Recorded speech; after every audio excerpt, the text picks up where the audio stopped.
Morning all, here we are again, Friday morning in the car, off on an expedition to the cinema today at Shazam, Fury of the Gods, which I'm quite looking forward to. Enjoyed the first Shazam a few years ago, did mean to revisit it before seeing the second one, but haven't got around to it.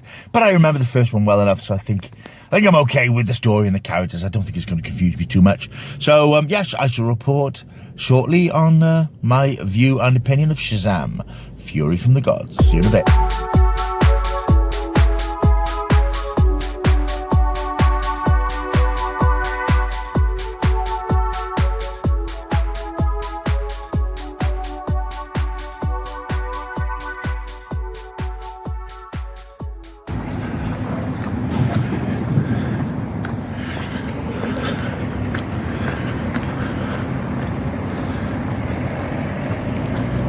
Hours later. Shazam! I'm back. I'm out of the cinema. I thought I'd do my review here in the car. Just out of the cinema review, as they call them, or just out of the theatre review. Yeah, Shazam, Fury of the Gods. I really enjoyed that. I have to say, I thought that was a terrific piece of good fun entertainment. First point I want to make about this particular film, the first observation is how bloody good the visual effects were. The special effects were absolutely astonishing. I think with so many action, adventure, sci-fi, superhero films around, we get a bit blasé about the quality of the special effects. We take it all for granted. Anything's possible these days. One of the criticism that's been levelled at some recent Marvel films is that some of the effects aren't quite as good as perhaps they should be. I can't say I've particularly noticed it. I've been knocked out by the visual effects in most of the Marvel films. But there is, I think there's been a sense that because Marvel makes so much stuff, film and TV, perhaps their effects lack a certain finesse. I don't know. As I said, I always found the effects perfectly serviceable. When you see a film like this, though, it makes you realise how good special effects can be when they're given the time to really go for it. And I think that this was a film that was made, 2 years ago. And obviously the visual effects team have had time to work and finesse on the, quite frankly, extraordinary number of visuals in this film, because this doesn't stop in terms of spectacle, creature effects, action scenes, and that's what I wanted to really focus on at the moment, because I was just knocked out by the pure quality of it, not just the volume of it as well. The effect scene after effect scene, it kicks off with this fantastic and quite chilling scene in the Athens Museum, where the villains of the film, the Daughters of Atlas, played by Helen Mirren and Lucy Liu at this point in the film,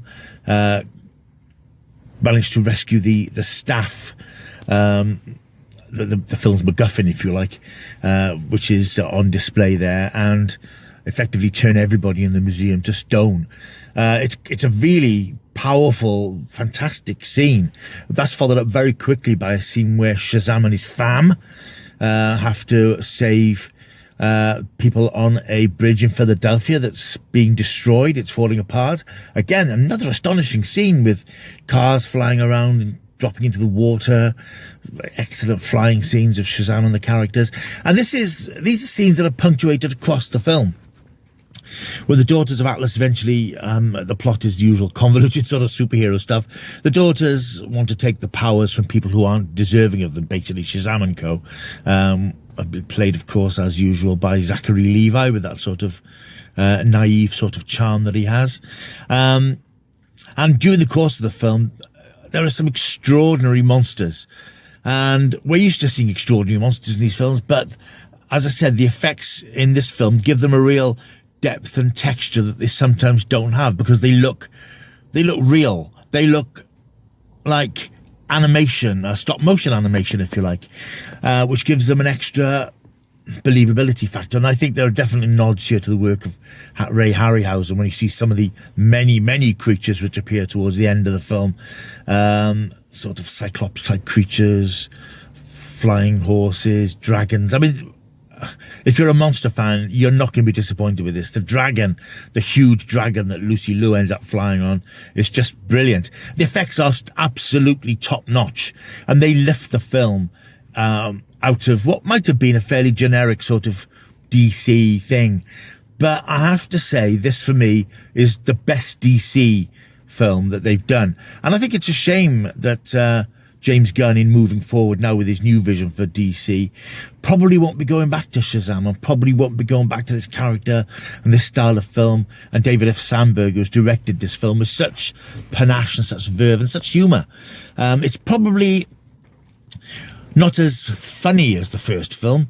It doesn't have the same likeness, because that was an origin film and it was all about Billy Batson, again played by Asher Angel, although he's not in it very much. I must admit, you don't see much of his Shazam's alter ego. There's more focus on Freddy, one of the other members of the group. So I think it's a shame that we probably won't see these characters again. And I think the film isn't expected to do particularly well at the box office, which is a shame. I think it cost 200 million. And I think the weekend box office projections in America are something like 35 million. I hope it does well, because one, it deserves to as a film in its own right, and I'd like to see it do well so that James Gunn might give some thought about making a third one, because it certainly sets up a third one, as you'll see if you go and see it. And I do recommend you go and see it. The performances are great. Helen Mirren brings a real sort of Shakespearean gravitas to her role as one of the daughters of Atlas. Lucy Liu is good. Zachary Levi, of course, is always good. Jimon Hounsou, I always think of mustard when I say that name.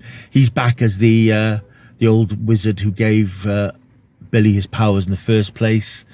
Rachel Ziegler is very good as Anne. And all the rest of the cast from the first film, there's too many to mention here. They're all good. It's a good team. It works well. As I said, it's not as hilarious or outright funny as the first one, because the stakes are a bit higher and the action is a bit bolder. But there are some very funny scenes that did make me laugh, and that doesn't always work in these sorts of films. I really enjoyed it. I had a good time with this. Oh, sorry, I didn't mean to say that. I enjoyed it. It was great fun. It didn't drag. It's 2 hours, 10 minutes. There's so much going on the screen. And I say that my first impression is just how good the visual effects were. And that's not something you notice these days, because you expect the visual effects to be good, but they had an extra layer of quality to them. I think the time this film has been sitting there waiting to be released, because it was due out last year, I think they probably had a chance to improve the effects again and again. So it's absolutely faultless in that regard. So it's a good story. It's well told. The acting is great. It's very well directed, and it's good fun. And I think you'll have a good time with it. I had a great time. I don't care. I've said it again. And I recommend you go and see it. I really would like to see it do well, because if this is the last Shazam film, I'd like it to be a hit rather than a flop. Post-credit sequences, there are 2, both quite amusing. There's one mid-credit sequence, which is, oh wow, that's interesting. And the second one is quite bizarre and seems to set up something to come. Cameos, I'm not going to spoil if there's any cameos or not from other DC characters. You'll have to wait and see for yourself. But yeah, I really recommend this. If you enjoyed the first one, I think you'll like this one. If you enjoyed the first one for its humour, you might feel shortchanged.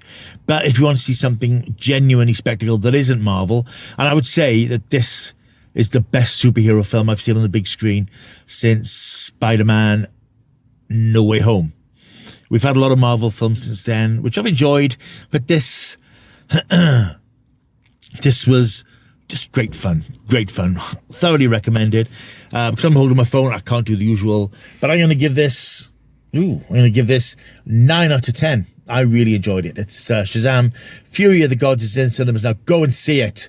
Right, thank you for watching this video. I should be back soon with some more. I think the next video is going to be my unboxing of the Season 9 Doctor Who Blu-ray set, which has been dispatched from Mr. HMV and hopefully should arrive the next day or so.